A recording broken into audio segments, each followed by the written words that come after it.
All right, guys, welcome back to the Depth Perception podcast. We are so glad you guys are listening to us today. Woo woo! Hear you, hear you. Today, we are talking about boards. I think we're Oh going my to try to God. fit in part one, two, three. Is that what we're Yeah, I think doing? we can hit it. All All of right. it, all of them. So, I will be asking questions from a second year student perspective, a second year who I has will be not trying to thought about remember. boards at all. So, I also have first not thought about board question. since I took this. Can you guys explain what part one is? Yeah, JD, you want to take this, or I guess we should let Doug take this. Are you sure? Are you sure that I know? I I should think, have I asked. mean, you've been the closest to part one. Like, I took it, like, God, I don't No, for even sure, know. for sure. So part one is pretty much a comprehensive overlook at everything you've done from year one to like 2.75, like year three-ish, but it's really like year one and two, everything super comprehensive. It's the hardest one by everyone's standards, and yeah, it's the trickiest because it's literally everything. So a lot of people get KMK to study from, and with that, they tell you there's the big eight and the non-big eight. The big eight sections uh, that I don't have memorized. If you guys remember them, let me know. But it's pretty much like The big eight. anatomy, Yeah. physio, optics, ocular disease, systemic disease, a couple Is others. it farm? There's like two more. Oh, farm, gen farm, and systemic farm. That's eight, big eight, and then there's a non-big eight, which is like DVT. Um, all the other, Embryology. All the little yeah, small it's all the topics. little things. They're still very important. Hmm. Okay. Actually, a lot of those non-big eights are actually part of optics too. So I don't know if people know that, but like all the color Right? vision There's stuff I think was um, like on the non-big eight, but technically it's part of your optics section and stuff. And like the optical illusions and that all that stuff I think is still part of optics. right, and there's a geometric optics section in the non-big eight as well. Hmm. People forget, but also again, it's all important. But that's how KMK breaks it down. Okay. What did you guys get? KMK or auto prep or both? It's a good question. I got both. Yeah, both. I think both are helpful in their own unique way. KMK is helpful for giving you background information, whereas OptoPrep is just test questions, which is really helpful too, because not only is it, hey, I have to prepare for this test, you have to prepare for the marathon of it to be able to do maybe be there for possibly, I don't know, 6 hours or plus. You need to be able to answer these questions in the whole length of it. It's not just, can I answer this question for a minute? So doing questions over, practice tests over and over, like running a race is really important. You know, when you're running for like a marathon, if you're running 13 miles, you start off one day with the 1 mile, 2 miles, and you build up, and you have to do the same thing with test questions. So that's why I think both are really helpful. Okay. How long did everyone study for? Let's be the first question. And the part two to that is, okay, so you studied for this long, but how long do you actually recommend for someone to study for? I started studying like casually. When did we take it? Third year. Okay. Third Started year. I Third, started third studying year like spring. yeah. So I started studying like August and I would read like some of it and then I'd watch like some of the videos and then I'd go to the KMK live sessions. They were on Zoom at the time, so I don't know if that's changed, but I mean I'd And they're go back and I'd live take now again. okay. And I'd take notes in my book or whatever. And then I didn't really start studying until like January. So that's when I was like kicking into high gear. And so I like read through KMK 3 times. You have to like read because the videos are good. So I would start by like watching the videos. It gives you like a good baseline, and then I would go back and like read because there's a lot more detail. And there's stuff in the book that's not in the video, so you have to read basically. But I thought that the best part of KMK was like the booster. I don't know if anybody got the booster course, but I thought that, well, I don't know, like more than 50% of the stuff that I had on real boards was like from booster. So I thought that like that should just be incorporated into the regular KMK, but I know it's not. So they give you like the booster book and stuff, and I filled all of that out, and that was helpful. And so I'd always refer back to the booster book if I like needed something.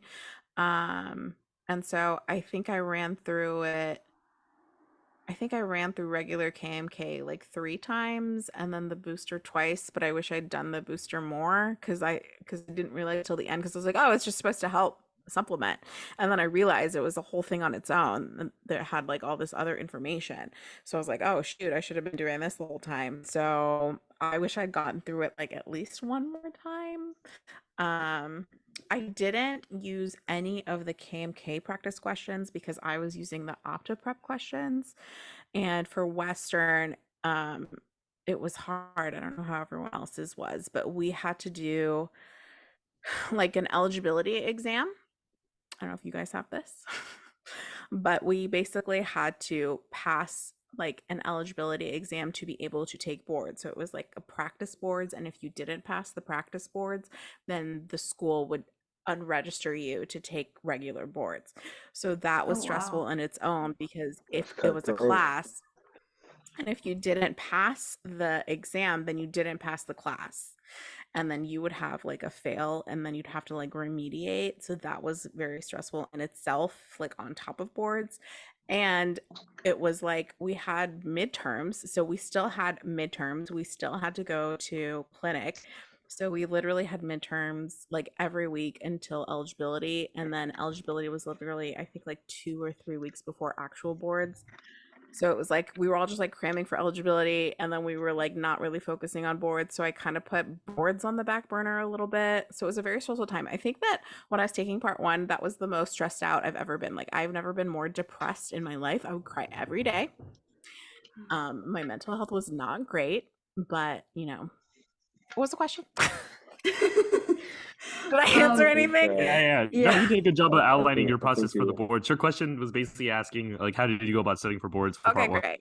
I'm Yeah. gonna Uh, pause here for someone else to speak now. Thank you. yeah, Okay. Wait, I guess wait. I'll share my experience, and then Doug, if you wanted to tell what you've been doing since you're taking it soon too. For me, I started during summer, and that was a conscious effort because I was one of the weakest students in my class, and I was aware of how important passing part one was, especially with not passing, seeing that students maybe tend to not pass multiple times, and the pressure was really on, understandably. And so summer just gave myself a basis with anatomy and going through anatomy and focusing on that, because with anatomy, if you understand everything anatomically, you'll understand what's wrong, which helps you with disease. And then also you understand the pathways of what medications are actually going to be working on the eye. So I think in anatomy, getting your anatomy down was really huge. In the fall time, then really focused on more on the big eight. And like you said, kind of 3 run-throughs is like, I think, a fair number to go through the books and the videos. I do agree. I think going through the boosters is helpful. For me, I'm an auditory learner, so listening to the videos and taking notes was really helpful for me, more so than the reading. So fall time basically was just rereading the books multiple times and rewatching the videos. We did have a practice exam at our school, which also kind of gives you an idea of how to go about and where you were at the time. Finally, when you get to springtime, where we are kind of right now, we're about to be February, if not in February. And so I think this is the time where you should be taking practice tests. And for the reason that is, as we kind of highlighted before, the marathon part about it, where the fatigue will really get to you. And I think the practice tests that KMK and OptoPrep are pretty good indicators of how maybe you should like focus and where you should focus in. At this point, you have maybe less than 2 months. So, for example, if you're getting lower scores on anatomy, then you should focus in more on anatomy, going over the questions that you got wrong, restudying topics that maybe you consistently are getting wrong, and kind of just focusing on where your weaknesses are. And so these last 2 months, I would probably take a practice test every week and then start getting 1 month before I'd start taking it twice a week. And then to the point where 2 weeks before I'd probably taking it maybe every other day, with reviewing the test the day after and focusing on key weaknesses. Nice. Very solid. Very solid. Yeah. For me, I'm fourth year, but I didn't take it in March of last year, like most people do. I felt like I did get a late start on studying. I kind of like dabbled into it in the summer prior to, and just kind of did a little bit of anatomy. But I feel like it is necessary to like fully start in the summer before third year, to really get a hold and a grasp of like things. That'll help you. Starting at that time will help you be able to get through it like two or three times. And so by the time March came last year, um, I didn't even get through it once, so I didn't want to just take it just to take it. I knew I wasn't ready, and so I pushed it to now. So kind of been pushing more, and in overdrive right now. So a lot of time, long days for me right now. Are you But I using like that. KMK or OptiPrep or both? I'm using KMK. To be honest, like I didn't think that the question styles were similar to OptiPrep, but what's good about OptiPrep is it teaches you how to like choose the wrong answers, like figure out like which ones the wrong ones are. It helps you like think critically. So when you get to the exam, you're like, oh, that is clearly wrong because like you're like trained to be like picking out like the wrong answers. It helps you like narrow down what the right answers are, I guess, in a way. So in that sense, it was good. But I mean, if you're basing like I didn't ever base like what my score was going to be on like the OptiPrep questions specifically. So I don't know if you guys felt that same way or JD, I guess. I do agree that I don't think any like the real board exam is like completely parallel in style compared to KMK or OptoPrep. Some people say OptoPrep more so. You could maybe argue that's the case, but I think what like you're saying it's helpful is on boards you're gonna have to do like pick two, pick three, and so getting used to those types of questions is really important. I think what's also important is you shouldn't think that all these questions are going to be first order questions. So first order question is uh let's say what part of the eye, what are the refractive surfaces of the eye? I don't know. So maybe the answer would be lens and cornea. But like they're gonna ask you a question that says that second order, third order, where you have to think through, okay, now you know what the refractive surfaces are, but then they're gonna ask you another question on top that you have to think through. And so having to think through in a multi-layer process is what's challenging in a time situation. And so I do think like the some of the tests that they have on KMK are like kind of give you like a good indicator. So I pulled up my scores right now. When I had taken the practice tests, like there's 6 tests from KMK back when I took it. Part 1 I had gotten 79%, part 2 I'd gotten a 79%, part 3 I got a 70%. In my opinion, part 5 and part 6 were ridiculously hard to the point where I don't think they were realistic, some of those last tests. But the point is, I think if you can get 70% or above on the first couple tests, I think you should feel pretty good and kind of focus in on the weaknesses. From my memory, for Opto Prep, I was averaging about 60 to 66%. So I think those are pretty difficult too. I think the biggest thing at this point, now that we have 2 months left for part 1, is focusing on practice tests, focusing on your weaknesses. And then also, one thing I didn't do the day before the tests, I was like still studying really hard, really nervous. I know plenty of classmates were puking, having anxiety. I would just say don't study at all. What you know is what you know.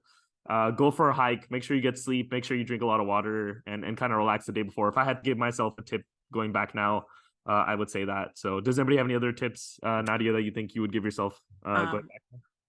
No, because I was the person that studied the day before and the morning of, and I took my notes with me. And I think I was sitting in the parking lot, reading something like before my exam because that just makes me feel better.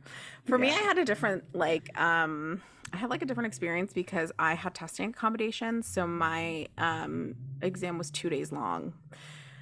So that sounds great, but it was terrible because by the second day, I was drained. I took the first part of my exam and I was like, that didn't go so bad. I was like, oh, I might have passed. And then I got to the second day and I was so tired because it was like 8 hours. And then the second day, it was 8 hours again. So by the time I got to the second day, I was like, I don't think I'm going to have to retake this because this is ridiculous. This is like my brain was, and what I didn't realize is there were so many math problems. Like I think the first like 100 questions on both times was like math, and I was getting angry. It's like literally in my head, I was getting mad because I was like, I was like, why did I even study pharm? Why did I even study ocular disease? Why did I even study any of this? Because I'm literally just been doing math this entire time. And I was getting like, I was ready to like at the end, you can write a comment. I was gonna really write the comments. I was like just the worst.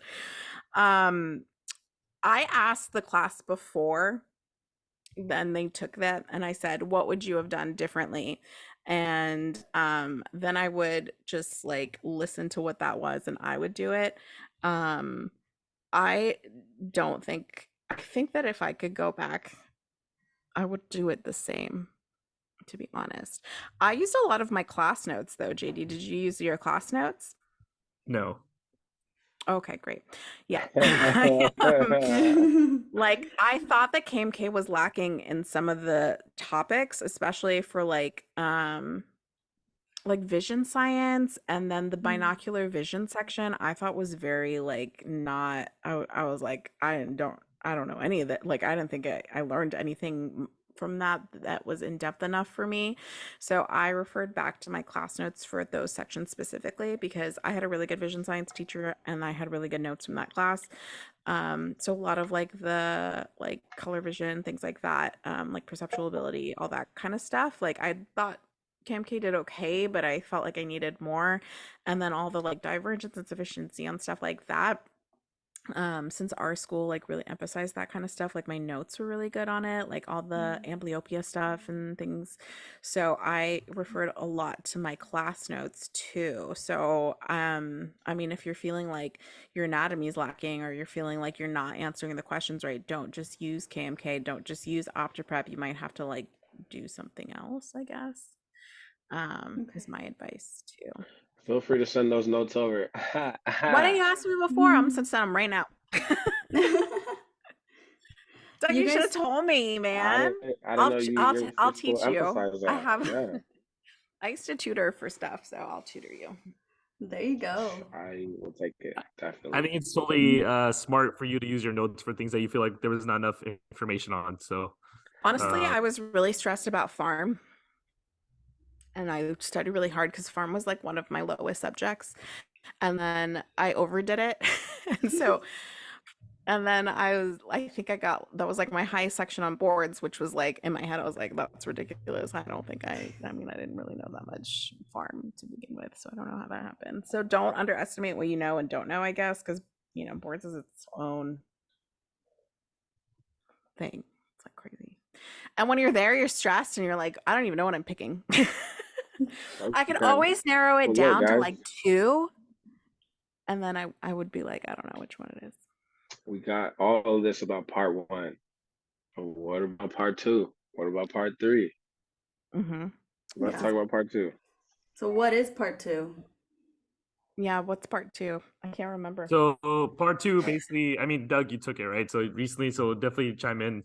But basically, it focuses on cases. So you're gonna have a case, and then they ask you questions, and so you have to give a diagnosis, you have to give the treatment, you have to give follow up, and the important part with all these is getting the first diagnosis, because if you get the diagnosis wrong, it's possible you may get everything else wrong. But what's helpful about it is you're thinking from the clinical standpoint more so compared to the first one, where the first one is talking about some details from biochemistry that you don't necessarily remember intuitively. I think that's where going on rotations is really helpful, and then taking part two, and you're able to kind of think through it as a real clinician would in clinic. And then there's obviously TMOD, which is treatment of ocular disease, and treatment management of ocular disease. And so that's a key section because you have to pass that also, and it's going to be the harder questions. It's more medical based. So those are my initial thoughts on like kind of like the outline of part two. If anybody wants to add anything. That's pretty much it. That's everything part two is about. It's How definitely long? long. Yeah, how long did you guys It's just study as for part long. two? It's I studied study 3 for. months. But then I didn't pass TMOD, so I had to retake the TMOD part. So, JD, what did you use to study for part two? I think same. Used both, and I think both were really helpful still. Both really presented a lot of cases, and so the more cases, the better. And I think it helped going to clinic. Really, clinic was kind of like studying, frankly. So I think if you can, try to get your disease rotation in one of the first two before you do before you have to take this test, because it might help you process some of these diseases a little better. But even if you don't, I wouldn't stress. I would just say go over these cases, and I think 3 months is a fair time range for when to start studying. Okay. Did you guys feel that one KMK or OptoPrep was better than the other? I hear like a lot of people say OptoPrep is really good for part two more than part one. What do you guys feel about that? So I believe that they have changed KMK since I had KMK for part two. There's a different That's book true. now. They Um, revamped it, yeah, and they put and a I booster in have it. not seen it, so I can't personally comment on it. When we had it for part two, it was just cases, and he would just talk about cases. Kyle would just talk about cases. And I just didn't personally find that helpful, to be honest. So I used OptoPrep, but I used the Castillo book to study. I don't know if you guys have heard about that. It's No, the what's part two that? study guide from Castillo. It's like that's the author. And Everybody gets it off of Amazon. Oh, okay. Find yeah, the and link. it's really like it outlines all of the disease and stuff, and I liked it because there was pictures, and I think there's like a couple errors in it. I don't know if it's been updated since I had it, but like not too many that it was like overwhelming. And then I bought the PowerPoint from this girl who had like taken TMOD again because after I had not done well, I needed help with the TMOD, and honestly, I had my disease rotation when I was retaking it. So that I agree with JD is really helpful to have your disease rotation because at that point I was like, oh yeah, I know how to treat freaking epic scleritis. I know how to treat, whatever glaucoma. Mhm. Like I'd seen all the glaucoma people the entire time. Yeah. So the PowerPoint was helpful, but I really liked Castillo. I think that's the main thing that I used to study, and then I would supplement it with like the OptoPrep questions. Nice. Let's move into part three now. What's part three? The Part clinical. three, clinical. It's pretty much all of your pre-clinic, everything you do there, like everything you do in clinic, you have to do in front of a camera. And you fly to North Carolina to do it. I haven't done that yet, so you guys got to take over again. But yes, that's pretty much part three. I thought that was a personal strength for me, and I feel like you're able to like really prepare, knowing what you've done in clinic, and it's not like surprising in that sense, but definitely the nerves are there. Like if you're taking your nerves on a test, you usually calm down. You just click on A, B, or C. Right here, you physically have to use your hands, and so if you're physically nervous, sometimes that can be an issue. I've heard for some people where they can't calm down to the point where they're struggling on BIO. But I think this is one of those that you can really prepare for at home for whatever to expect. And I think preparing with friends and taking the tests with friends and practicing with them and going with them would be really helpful. And any thoughts for you, Nadia? Um, you just like you have to memorize the script. That's it. Like even if you do really bad on the skill, at least you say everything. So saying everything is important. I said everything. I don't know if you said everything. I would be like turning the thing this many degrees, turning the light to medium, now checking cornea superior. And you have to like literally say everything. Like if I was breathing, I would say, "Hi, I'm breathing now." Like I literally said everything that I was doing. I was like changing mag, changing this, changing that. I think the mag doesn't go to 25 on something, so you have to remember to say like, "Oh, mag is at 25." Normally, I would do mag at 25. So I would literally every night we would play Call of Duty Mobile with my friends, and I would annoy them, and I would just say the script out loud, and I'd be like, "Hi, I'm candidate such and such, such and such. Welcome to your exam. What can whatever." So I think practicing the script is like 75% of it, to be honest, because I know for Florida I had to get like a 90% in certain sections, and I feel like everybody was doing really bad at slit lamp, but I think the fact that I had practiced saying literally every single little thing helped me because then I ended up like passing that section. Whereas like I know people who have like great clinical skills like maybe just didn't pass, but I think it's more of the script part of it that they like, Mm, were kind of lacking. And in the morning on mine, I took my board exams for the state license because in Florida you have to do it when you're there. So I think I literally got up at like 7 and I took that exam in the morning, and then at 11 I took my regular boards, like part 3. And then I think after that people took injections. So I didn't take Yeah, oh I wow. injections, think but That's a great point. Over communicate. So just say whatever's going through your head. Be blunt. And then I think another thing is to keep in mind is to not let something you mess up on to get in your way and stop you from doing everything else successfully. For me, I had done the injections first, and I think I broke one of the pieces when I was trying to do the injection, and I was like, oh, well, this is over. And at first, I was like freaking out, like the whole day's gonna go like this. But you just calm down. You realize it's a separate section. You move on, and you put in the work where you can miss things, frankly. Like you don't have to get everything perfect. So just calm down, learn how to calm yourself down when mistakes happen, and focus in on the key things. Like I think BIO and 90 diopter are really key. Making sure you have a view. So closing each eye is really important, especially the eye that the whoever's grading you is looking at. And then practicing time wise, right? If you can do it in your clinic, you should be able to do it in there too. So just making sure your timing is really proper. Yeah, I think I asked, "Hey, Proctor, do you have a view?" like 25 times. Like, I didn't even care. I was like, "Do you have a view? Do you have a view? Do you have a view?" Because you can ask as many times as you want. I don't care if they were annoyed. I said it. I asked every Do time. I they was like, "Do do you they have a say view?" do they say anything, or do they just like They do look? say yes. My proctor was, I'm not gonna say, but anyway, my my proctor I think talked too much, to be honest, but it's okay. For me, I was not that great at punctal plugs, so I was like, I'm gonna leave that for last because that's gonna take a lot of my time. And you have the contact lens station and stuff, and that one takes like so long that I was like, I don't even care if I miss those points. And I ended up not doing that section because I ran out of time. Like I think I was like, oh, gonna scan the corn. Like I don't know, whatever. I like got the plug and I went in with and then my time ran out.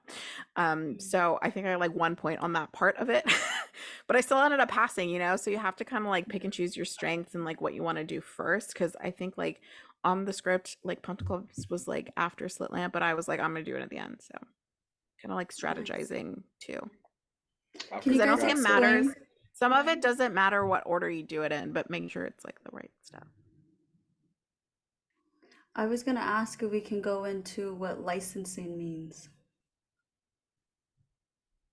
Why For not? like state.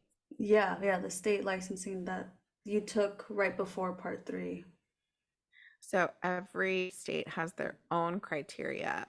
Florida's one of, I think like North Carolina and Florida are some of the toughest. I don't know if it's changed. Back when I took boards, you had to have like certain scores on part three to even qualify for like getting your license.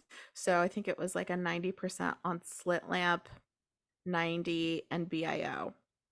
And then Florida's the only state where you have to fly to North Carolina to take your national board exam or your licensing exam. And then you can only get it within 3 years of taking your boards. So if it's been longer than 3 years, you have to retake boards.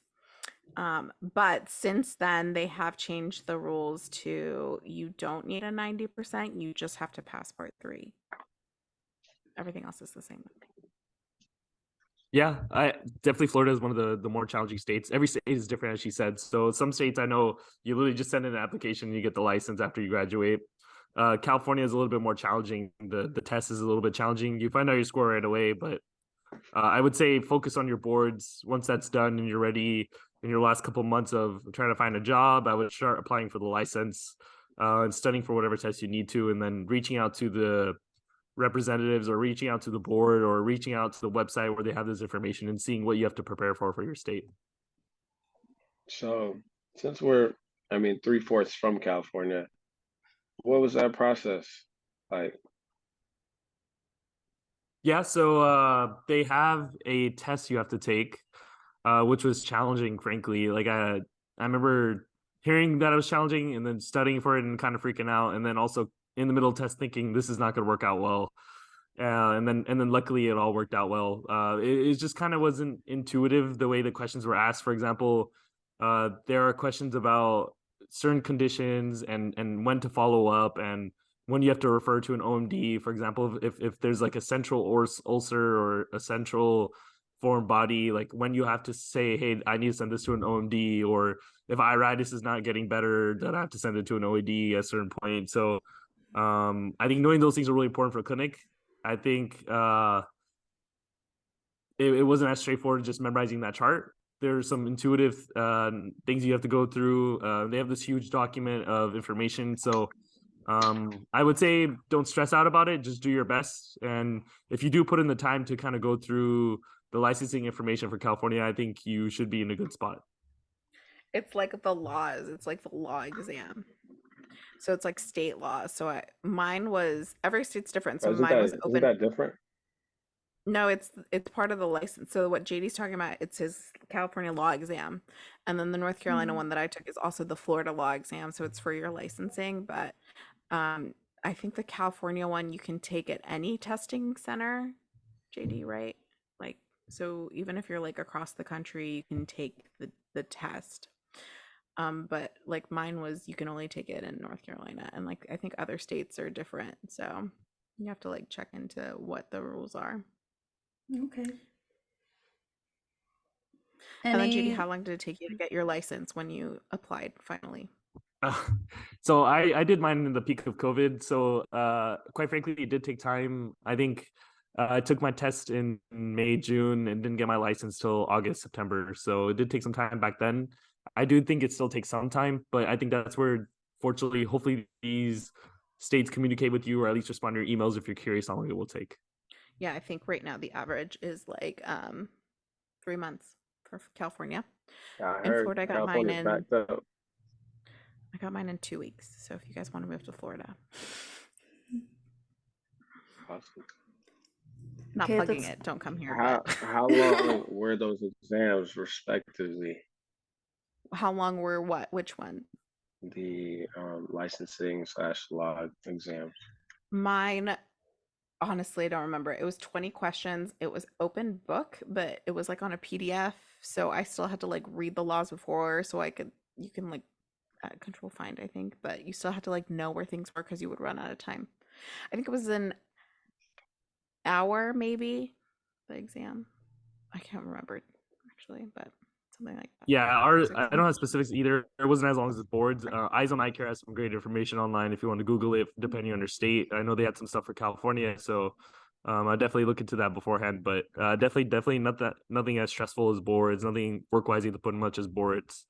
And frankly, maybe after you get done with boards, it might be a good time to start looking at it because you're already in a test mindset. So something to keep in mind after you get through boards, which is definitely the priority, especially part one being the hardest one to pass and the lowest pass rate, and then focusing on part two and part three depending on your schedule from there. Honestly, boards are hard, so if you don't pass, it's not a big deal. Just take it again. I know it's like not ideal, but like it happens. Like It does happen. I I mean, I had to still retake remember. TMOD. Like it Sure. happens, things happen. I think we've had friends who haven't passed, and I know it is a big deal in the moment, right? Like you question everything. Yeah, you Your feel mental health discouraged and goes you're like, down. Yeah, oh, you do. But at the end of the day, if you look 40 years back from now, you're probably like, okay, I had to retake a board test. Like, no big deal. And sometimes I think we don't see the big picture, and so just take a step back. Obviously, you wanted to pass, but you're in this position now. Put everything you have left. If you couldn't got through the first 3 years, you definitely can still pass boards. You just have a constructive conversation about what you think you can do better, try to reach out to people, see what you can do different. Maybe it's as simple as I know someone who just needed to calm down, frankly, who was smart and capable, did all the work. Sometimes the pressure gets to you, and that's why you have another opportunity to do it. yeah, don't put yourself down if Got like it. your GPA is low or whatever. It's like I know people who were in BSK who like maybe were like close to passing but didn't pass, and people who were in BSK like ended up passing. So it's not really about like all these tests are not like how smart you are, right? Like none of these tests are that like part two, part three, part one. It's not how smart you are. It's like how hard that you worked, right? It's like the time that you put in. And sometimes like you can put in all your time and then you still don't pass and you feel discouraged. And I think that's like why people are like, you just get bummed because you're like, dang it, I worked really hard. Yo, honestly, I'm gonna keep it real. Like, you guys are speaking to the heart right now because I just found out I didn't pass. And so I'm like, dang, like now I have to like restudy for part two again. Like now I got to take that in April. So it's grind time for me right now. That's why, like I said, I'm really locked in. So yeah. You We got appreciate you this. sharing that, man. And you do got this. And she wasn't just saying that just because you're our friend and in general. Like we appreciate you being vulnerable with us, and you're gonna be fine. Yeah. You just put the work and the time in, and you reach out, and hopefully this helps you, man. And you can do this, man. You got through the first years. You can definitely do this. Doug, I am not smart. Okay. If I can do it, you can do it because there's nothing special about me. You know, like trust me. I just like I'm telling you, I was so depressed. I cried every single day. Like it was like the most depressing time. I think like boards time is like the time that you're like the most stressed and you're taking part 1 and 2. You got to give yourself some credit. Like you got to make sure that you're grinding, but give yourself that time to be like, I need a break. I need to do this. I need to do stuff for me. And I think the mental health aspect of the whole thing is like the most important part, right? You got to hype yourself up without like burning yourself out. Because at the end of the day, if you're burnt out, you're not going to do well because you're just going to be overly stressed. You're not going to study. Your mind's not going to be in the right set. You're already setting yourself up for that thing where you're like, I'm not going to do well. I'm not going to pass. You have to like be like, I can do this. I can pass. It's not that bad. I got this, you know, go over everything. You know, repetition's everything. So every morning when you wake up, if there's like a subject that you don't know, write it on your mirror. I would write, there was like sticky notes all over my house, just like sticky, you know, like things that you need that repetition for that you're like, you have to find out what your weaknesses are, right? Because you don't want to work on your strengths. You already know that stuff. So you got this. Yeah. I'm going to send you my notes. I'm so it. excited. You should have told me Thank you. sooner. I can't wait. Yeah, thanks Please, for being you out. vulnerable, Doug. send that up ASAP. Send that ASAP. And for sure. That's what we're here for. We're going in depth about the real stuff. Like this is stuff that I didn't even know about, like how the licensing worked until right now. Yeah. So like Same. this is what we're here for. We want to help everybody understand the little things that they don't teach you in school. Yeah. If anyone has questions who's listening and wants to message any of us, I think we'd all be willing to answer anything. So Yeah. I mean, exactly. This is great stuff. And big picture, looking at it from the outside 3 years from now, from being outside of school, like I think this process is so helpful and so important because through school you learn about anterior segment, you learn about posterior segment, you learn about optics, but then this is the process where they actually put every single thing together and it clicks. It clicks that the front of the eye can affect the back of the eye and that everything goes hand in hand. And I think that's such a beautiful process that can't be done until you learn it specifically one class at a time. But this is where I feel like things click, and usually, and that's what reality is when you're practicing. You're looking at every part of the eye, you're refracting, you're putting it all together, and so that's why this is so helpful. And so maybe you have to do it again. That's just only more information and more strength that you're going to get to when you become a doctor. So think of it as just more opportunities to solidify yourself and make yourself stronger. yeah, this is the smartest you're ever going to be in optometry. Trust me. Today I had a patient and they were like, I was like doing red cap test on them. I haven't done red cap test in like God knows how long. And then I was like, something's wrong. And then in my head I was like, what am I going to do? You know, because in the moment you don't want to look like you don't know what to do. And I was like, what kind of medications are you on? And then she's like Topamax. In my head I was like, okay, what is that, topiramate? And I was like, I think it is. And then you know, like you have to like really reach back there in a few years. So right now you're like the smartest you're ever gonna be, because then I was like, hold on, let me like, I was like myopic shift, I think something, you know. So Yeah. yeah, Oh, it that's was good to like I was hear. really reaching today. I was like, yeah, let me you know what, let me go see about that referral. And then I was in the back with my Will's eye like, hold on a second, you know. So Yeah. also for part 2 I would read Will's eye cover to cover. Will's eye is helpful for sure. Okay. Cover to cover. And it's cool now because they have the app for it, so you can download it on your computer, on your phone. You can just search stuff up even quicker. So yeah, definitely get the Will's Eye. I use that as well. Yeah, the I think Will's we're Eye, the gonna. Castillo book Yeah, those are the books you need for boards. for part Let's 2. put the links in the bottom. Yeah. Put the Okay. links ready for Dr. you guys. Castillo, definitely reach out. Yeah, give us a promo Fellow code. Western alumni. Any last tips to give out before we close? Any last questions, Svet? I know you have not taken any of the parts. No, I think you guys answered all my questions. I What think did you guys do to de-stress from boards? Like when that's a it good like one. got really rough. Like what did you do? Because we all need a little time, right? So what did you do to kind of like I would walk around the library a lot. So I'll just go outside for a walk for like 10 minutes, maybe take some YouTube breaks. Sleep, definitely naps. Were very key and helpful to recover. I think if I took a test, I would take the rest of the day off as like an incentive to get through like a 5-hour test. So those were some things to relax for me. How about you? Um, it's all a blur. I would cry on my Instagram. So I'd post a lot of me crying. And people would be like, yeah, it's hard, me too. And I'd be like, great. I was like taking a break from my social media. Usually that's the joy of my life. But um it was like a weird time because it was also COVID, so we couldn't like go out and stuff.